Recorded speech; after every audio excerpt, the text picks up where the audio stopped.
Welcome to this class on economics. My name is Mr. Nayan Kapadia, and in today's class, we are going to learn about a very interesting topic of microeconomics, elasticity of demand.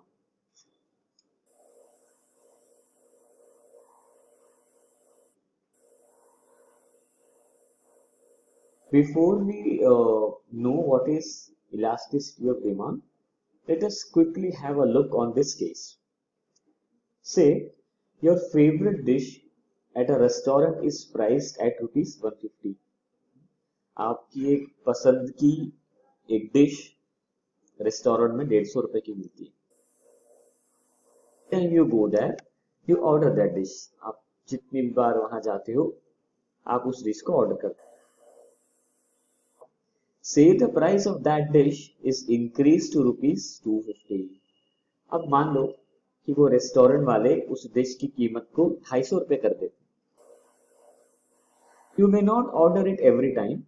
This is a normal consumer behavior. आप हर बार उसको order नहीं करोगे, और I think कोई भी नहीं करेगा. क्यों? क्योंकि प्राइस बढ़ गई है, तो जब ज्यादा पैसे होंगे तो करें. We have studied the law of demand, which says the higher the price, lower the quantity demanded and vice versa. हमारे प्रीवियस क्लास में हमने सीखा है लॉ ऑफ डिमांड में. क्या सीखा है कि जैसे ही कमोडिटी की प्राइस बढ़ जाती है उसकी डिमांड कम हो जाती है, और जैसे उसकी प्राइस कम हो जाती है डिमांड बढ़ जाती है. Now, assume that the government increases the exam fee for your 12th exam to rupees 5,000. Would you not give the exam in this case? अब assume करो कि गवर्नमेंट जो आप 12th स्टैंडर्ड की अब एग्जाम देने जाओगे फरवरी में, उसकी फी होती है, वो फी बढ़ाकर अगर 5,000 कर दे तो क्या आप नहीं दोगे एग्जाम को? You will still give the exam, right? That is, there will not be a fall in demand even after the rise in the fee.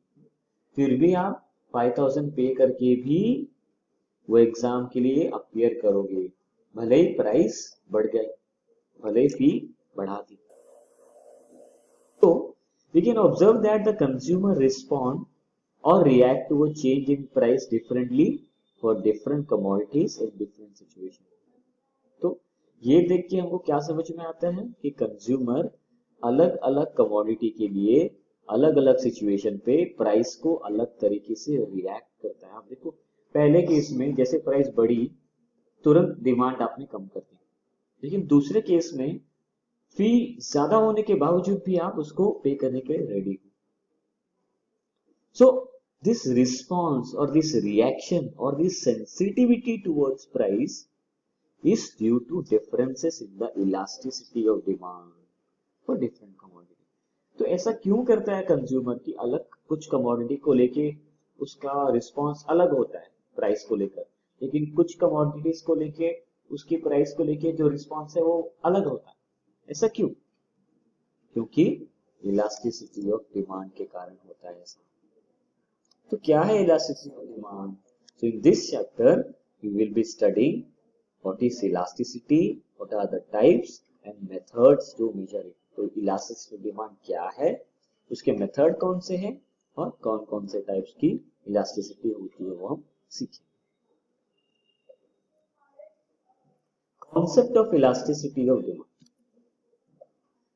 The law of demand only states that quantity demanded changes with the change in price. However, the law does not explain the extent or amount of change in demand due to change in price. Law of demand हमको ये बताता है कि जब price change होता है तो quantity demand भी चेंज हो जाता है, लेकिन वो हमको ये नहीं बताता कि कितने हद तक प्राइस में या किसी दूसरे फैक्टर में चेंज करने से डिमांड कितनी बढ़ती है या कितनी घटती है, कितना बदलाव आता है वो नंबर में, या वो कितने हद तक बढ़ती है या रिस्पॉन्स करती है वो नहीं बताता. In other words, the law of demand fails to explain the quantitative relation between the price and demand. वो हमको इतना तो बताता है कि प्राइस बढ़ाने से डिमांड कम होती है नॉर्मल केस में, और प्राइस को घटाने से डिमांड बढ़ जाती है, लेकिन कितनी बढ़ती है कितनी घटती है नंबर में नहीं बता पाता। इसी वजह से professor Alfred Marshall elasticity of demand का कॉन्सेप्ट लेकर आए। अब हम सीखते हैं कि इलास्टिसिटी मतलब क्या। The term elasticity means responsiveness of one variable to change in other variable. Elasticity क्या है? रिस्पॉन्स है, रिएक्शन है, सेंसिटिविटी है। किसका? एक वेरिएबल का दूसरे वेरिएबल के बदलाव। अब आप देखो, अगर हम देख ले सिंपल एग्जांपल है वेरिएबल का, देखो प्राइस एक वेरिएबल है और क्वांटिटी डिमांडेड एक वेरिएबल है। अब प्राइस में चेंज करने से क्वांटिटी डिमांडेड में बदलाव आता है, तो वो जो रिस्पॉन्स आता है, वो जो बदलाव आता है, उसको इलास्टिसिटी कहते हैं। Fourth, elasticity of demand refers to the degree of responsiveness of a quantity demanded of a commodity to the change in its price or any other factors. Elasticity of demand क्या है? Response है quantity का, उस commodity का price और दूसरे factors के बदलाव को लेकर। यानी कि देखो, हमने ऑलरेडी सीखा है कि डिमांड को अफेक्ट करने वाले बहुत सारे फैक्टर होते हैं। जैसे तो प्राइस होता है, फिर इनकम होता है, एडवर्टाइजमेंट होता है, टैक्सेशन पॉलिसी होता है, substitute goods, related goods, fashion, taste, preferences, habits, ये सभी के कारण डिमांड को असर होती है, उसमें बदलाव आता है, डिमांड रिस्पॉन्स करती है।